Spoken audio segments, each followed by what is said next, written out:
If you're applying for study visa, visitor's visa, any temporary residence application or permanent residence visa, please pay attention to this. On your application forms, Canada would usually ask you whether you've been refused a visa application to any country.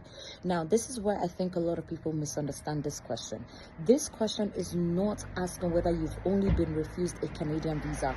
This applies to any kind of visa. If you've applied to the UK and you've been refused visa, if you've applied to the US or any kind of visa application, please pay attention to this, because your response to this can actually determine whether or not you get only just a refusal or you actually get a refusal and a ban. What I'm trying to say is that if you're filling out any temporary residence visa application form to Canada or a permanent residence visa application, pay attention to the question that is asking you whether or not you've been refused visa or entry into any country. It is not just Canada this question is asking for. It pertains to any kind of visa, any kind of application you're making to any other country besides Canada.